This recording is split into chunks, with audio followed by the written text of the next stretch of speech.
Je m'appelle Chanel Allaire, j'ai 20 ans, puis actuellement, je suis finissante à l'École de danse contemporaine de Montréal. Dans la capsule vidéo, je vais vous parler de mon cheminement à partir de l'école de loisirs jusqu'à l'école professionnelle, puis éventuellement la carrière professionnelle.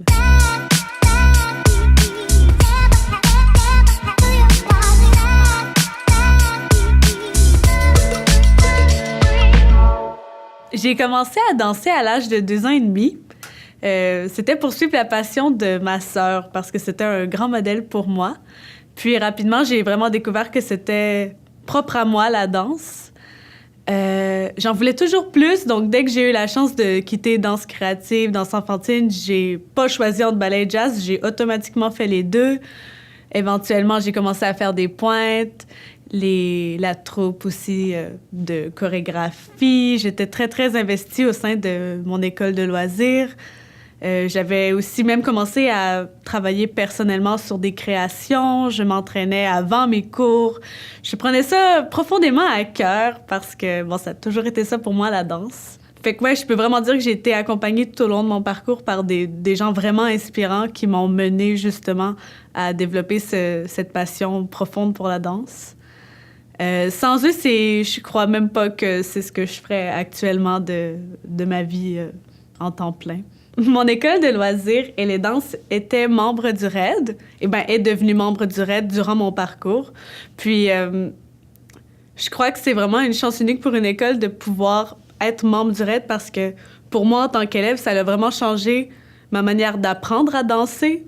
Il y a des profs passionnés, puis il y a des profs passionnants et formés. Puis je pense qu'il y a quand même une grosse différence sur ce que l'étudiant peut recevoir de ça. Ça devient plus sérieux, tu sais, les examens, puis tu viens vraiment à comprendre que la danse, c'est plus que juste bouger puis avoir du fun. C'est vraiment correct que ce soit ça, mais je pense qu'il y a aussi quelque chose qui est vraiment important dans tout ce qui a trait la formation, la sécurité, parce que c'est je dirais, dans la qualité qu'on trouve vraiment le vrai de la danse. Moi, ça m'a permis de rencontrer des formateurs incroyables qui, après nos évaluations, disaient « On reste 20 minutes, puis on vous donne du matériel. » Puis à ces moments-là, moi, je me souviens de Mélisa qui était restée avec nous puis qui nous avait montré plein de petits détails anatomiques sur un pli en première position que c'est aussi de ça qui vient un peu... qui a grandi ma passion de vouloir rechercher plus loin dans les détails. C'est des formateurs qui te donnent aussi, là, qui font pas juste évaluer puis faire ce qu'ils ont à faire. C'est une équipe de personnes vraiment généreuses qui se retrouvent à donner parce que, bon, je pense que la danse, c'est à propos de donner. Puis même moi aussi, en tant qu'enseignante, moi, j'ai vraiment eu la chance de commencer à enseigner vraiment jeune. Puis rapidement, on m'a offert une formation au RAID par mon école. Puis c'est vraiment, je pense, de là qu'a commencé à être ma passion pour l'enseignement parce que j'ai réalisé, wow! C'est un autre art, en fait, l'enseignement, tu sais, il y a tellement de subtilité, de complexité, puis c'est tellement intéressant de pouvoir se concentrer sur chaque étudiant, comprendre vraiment plein de choses. C'est comme si c'est une grande, grande science qui sans fin. Fait que c'est à peu près autour de l'âge de 14 ans que j'ai commencé à faire comme... OK, j'aime vraiment ça danser, puis je veux investir plus de temps, je veux créer mes projets. Je me filmais en train de danser des chorégraphies que je créais avec une de mes bonnes amies. Puis, je les envoyais à des personnes qui faisaient des spectacles. Puis, je leur disais, si vous voulez mon numéro, ben prenez-le. Fait que c'est drôle maintenant de me voir en carrière en danse contemporaine parce que c'est un peu ça notre métier. À cette époque-là, c'était vraiment personnel. Je m'entraînais beaucoup par moi-même, puis j'explorais des choses, je regardais des vidéos, j'étais curieuse de toutes les possibilités qui pouvaient exister pour la danse, puis ce que je pouvais créer. Puis c'est vraiment vers 16 ans que j'ai eu comme un flash de comme, OK, j'en veux plus. Puis je pense que c'est aussi parce que mon école était membre RAID, puis j'avais cette connexion à la technique puis à un enseignement de qualité que je me suis dit, je veux vraiment danser, mais ça me prend une formation professionnelle. J'ai besoin de... Je suis encore curieuse, puis j'ai soif de ces détails, puis de ces outils-là de danse. Alors, j'ai appliqué pour le programme sport-études en danse classique et contemporain à l'École de danse de Québec. Puis c'est sûr que c'était comme un peu sur un coup de tête. J'étais finissante à mon école secondaire privée, j'étais engagée dans plein de choses, puis j'ai décidé de tout laisser pour vraiment aller vivre une autre vie, puis me développer comme une nouvelle personne, en fait. Je pense que j'avais ce désir profond de transformation. Fait que c'est à ce moment-là que j'ai changé pour ce programme-là. Là-bas, j'avais l'impression d'être vraiment plus considérée comme quelqu'un qui a vraiment un potentiel puis qui peut travailler pour réussir. C'est vraiment là-bas que j'ai compris c'était quoi le travail ardu. J'ai travaillé extrêmement fort, puis je pense que je suis arrivée à la transformation que je souhaitais. C'est sûr que aller là-bas, ça m'a amené beaucoup plus vers toute la danse classique. Ça a plus développé mon désir pour la danse classique et ça m'a un petit peu éloignée de tout ce qui est l'être artistique que je suis, je pourrais dire. Mais ouais, à chaque jour, je me levais puis je me disais « Hey, je suis tellement chanceuse. Mon secondaire est tout le matin. » Puis j'ai tout l'après-midi pour danser. Puis là, on faisait du travail, on commençait à s'échauffer sur des balles. Puis j'étais déjà super excitée de me dire « Hey, je danse toute l'après-midi! Je suis trop chanceuse! » Fait qu'à ce moment-là, c'est vraiment là que j'ai été accompagnée pour éventuellement faire carrière en danse.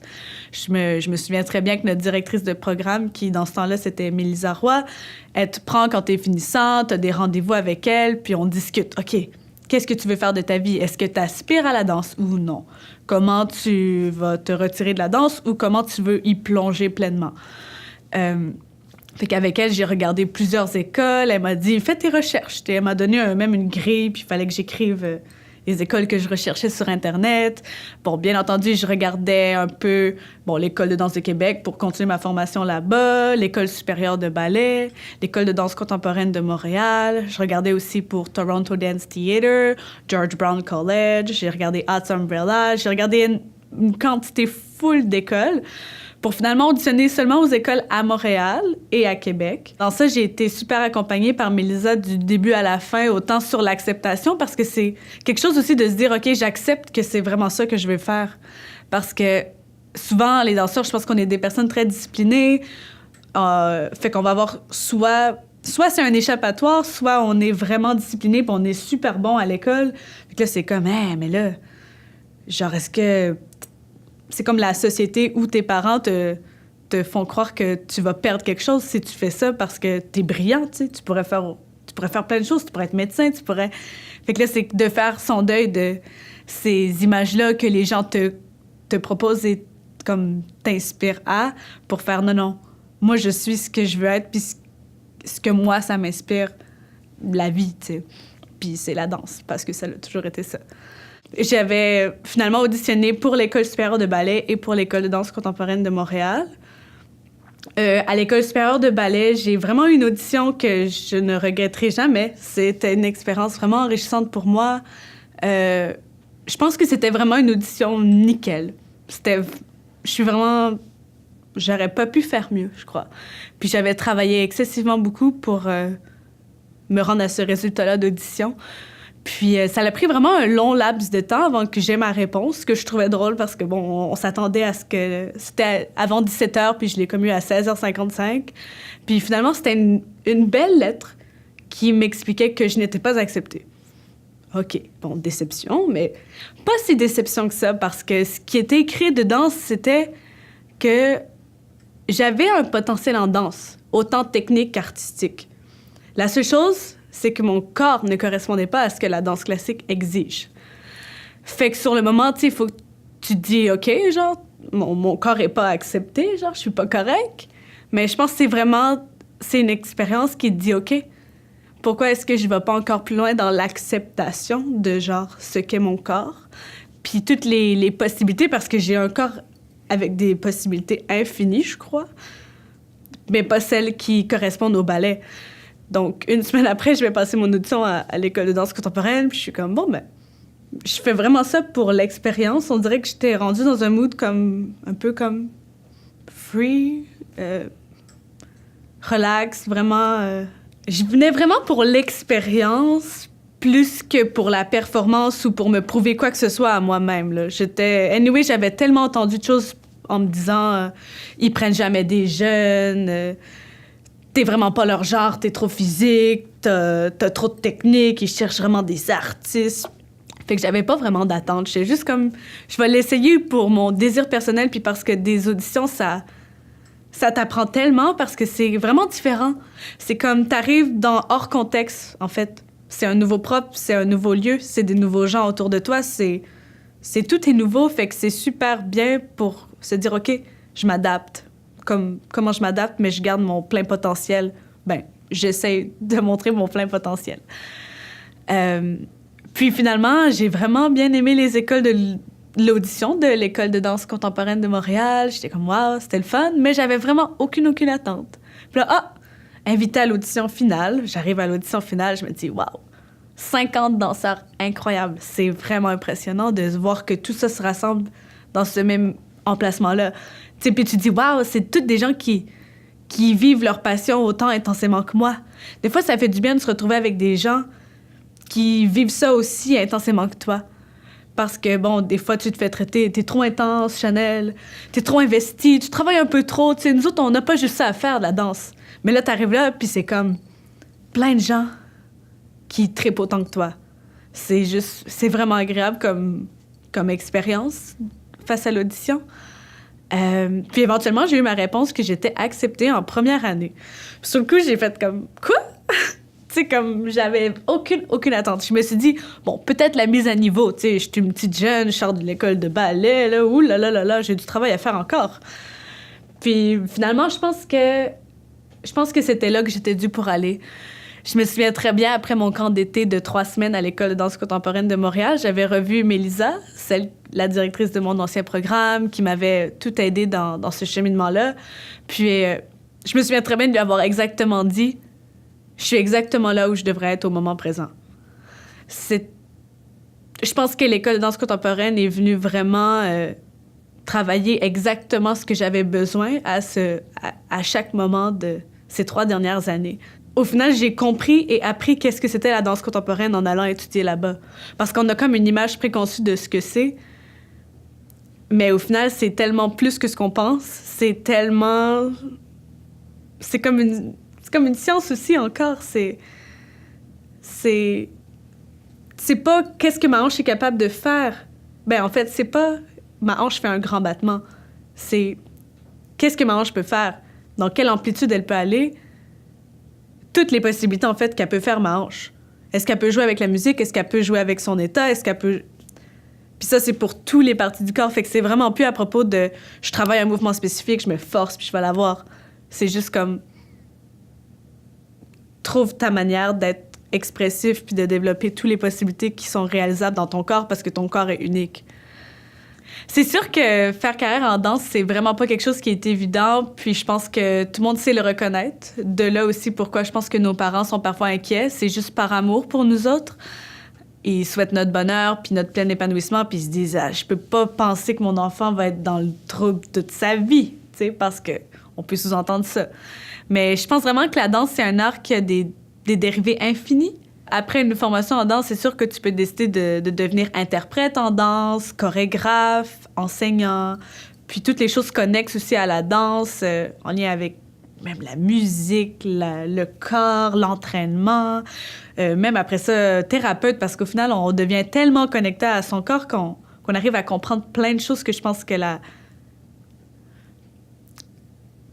étudier, ça te ramène à un sujet, puis la danse te ramène au sujet du corps. Alors, je crois que les gens qui finissent une formation en danse ont une connaissance assez approfondie du corps. Donc, s'ils souhaitent après ça aller dans des dérivés thérapeutiques, je pense que c'est une voie assez facile pour eux, pour les gens qui sont particulièrement connectés à leur corps. Mais pour ma part, déjà en première année, je pensais à des backups. Là. J'étais comme, bon, peut-être acupunctrice, naturopathe, ostéopathe. Puis plus le temps avançait, plus je prenais confiance en moi, plus je développais vraiment, je pense, l'artiste que je suis. Puis je réalisais, hey, sérieux, ça vaut tellement la peine de l'essayer. Au moins, au pire. Qu'est-ce qui peut arriver de pire, genre? Que ça marche pas? Ben au pire, ça marchera pas. T'sais, c'est vraiment pas grave. Puis je pense que l'école de danse contemporaine, en tout cas, m'a amené tous les outils nécessaires qui peuvent me permettre d'aspirer à une carrière professionnelle. Ça te met en contact avec plein de gens du milieu, puis tu peux déjà commencer à te faire connaître. Tu sais, tu rentres en première année, tu bâtis déjà ta réputation de danseuse pour le reste de ta carrière. Fait que c'est vraiment ça que j'aspire pour le moment. Je souhaite vraiment pousser ça. Tu sais, au final, je suis super jeune, je vais sortir de l'école, je vais juste avoir 20 ans, je pourrais tellement continuer d'étudier. Mais mon école m'a vraiment proposé une formation autodidacte, je crois. Alors, je me vois pas étudier ailleurs, je me vois juste continuer d'approfondir tout ce que j'ai appris au courant de ces 3 années-là qui peuvent paraître dans un schéma d'apprentissage pour au moins 7-8 ans. C'est quand j'ai décidé officiellement que je voulais aller à Montréal, c'était pas juste je vais étudier en danse, là, c'est OK, je suis prête à vivre une épreuve de vie. Parce que c'est quitter sa famille, quitter tous ses repères pour aller vivre de la danse, mais être étudiant, avoir son appartement, avoir sa job pour payer ses dépenses, faire à manger, tout ça à 17 ans alors que t'as même pas ta majorité, c'est plus que juste étudier en danse, là. Ça te transforme, toi, ton être au complet. Puis je pense que c'est un processus de transformation nécessaire. Je dirais nécessaire. Je pense que de vivre toutes ces étapes-là dans cette autant intensité que ça, c'est vraiment nécessaire, puis c'est ce qui change vraiment aussi juste devenir danseur. Parce qu'en danse contemporaine, on ne cherche pas nécessairement à être danseur. On cherche vraiment à être comme un être adaptable, expressif, voire libre. Moi, je sais que par la danse, j'ai toujours particulièrement voulu exprimer un être humain qui est libre de faire des choix, de s'exprimer, en fait. Si je repars à la base de pourquoi je dansais quand j'étais jeune, c'était vraiment pour ça. C'était parce que ça me permettait de me sentir libre, puis d'incarner ce que moi je veux être, puis ce que je suis, en fait. C'est sûr que je vais toujours continuer à enseigner parce que c'est vraiment quelque chose qui me fait du bien, puis j'en ai vraiment besoin. J'en ressens le besoin constamment. Au moins 2 fois par semaine, sinon c'est pas assez.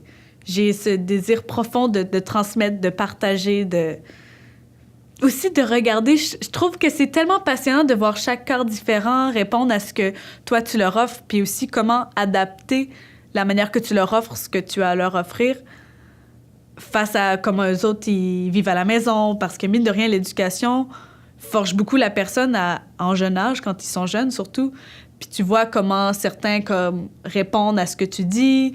Puis aussi, je trouve ça beau aussi d'explorer tout l'aspect plus émotionnel et renforcement positif, puis comment faire évoluer un élève sans le corriger puis le pousser à faire des mouvements, mais de vraiment plus l'amener à évoluer en tant que personne pour ainsi changer sa posture, changer sa force vraiment plus centrée sur son centre, tu sais. Je peux pas crier sur un enfant « fais un dos droit ».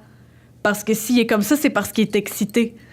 C'est ça, de faire évoluer les élèves selon vraiment leur qualité propre à leur personne. Parce que leur personne intérieure influence tellement qui ils sont dans leur mouvement que tu peux pas modifier le mouvement d'un étudiant comme ça.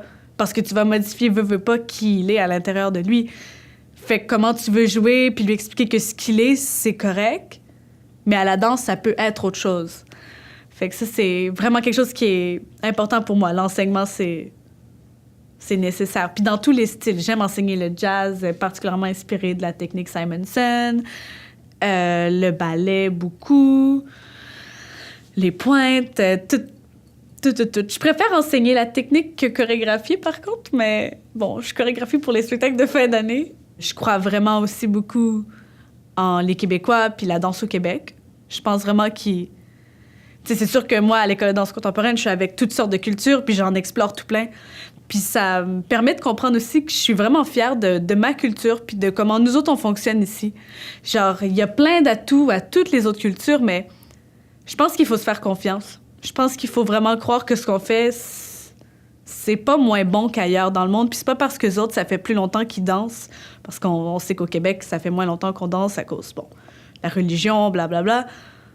Mais notre manière d'aborder la danse est tout aussi importante et tout aussi valable qu'ailleurs dans le monde, je crois. Il faut juste se donner les outils puis travailler tout le monde ensemble parce que la danse, c'est à propos de donner, de partager. on peut pas garder pour soi, sinon on danse pas. Tu sais, c'est vraiment... Pour moi, c'est à propos de donner puis partager. Fait que je me vois vraiment dans un éventuel où même il m'arriverait une blessure où je pourrais plus danser. Je me verrais vraiment former des gens puis les inspirer, m'assurer qu'ils soient toujours inspirés parce qu'on veut toujours être inspiré en tant qu'enseignant. C'est tellement un peu... c'est dommage de rester dans les mêmes habitudes. Faut toujours continuer à se former puis toujours être curieux d'aller plus loin avec nos étudiants. Puis... Je pense que le réseau d'enseignement de la danse du Québec propose vraiment ça par leur formation. Fait que c'est sûr que pour moi, je pense que j'ai déjà aussi plein de contacts avec eux autres, puis c'est vraiment quelque chose que j'aimerais faire éventuellement. Puis sinon, bon, on verra. Hein. Peut-être que l'idée de devenir ostéopathe reviendra dans quelques années, si jamais. Mais bon, c'est ça.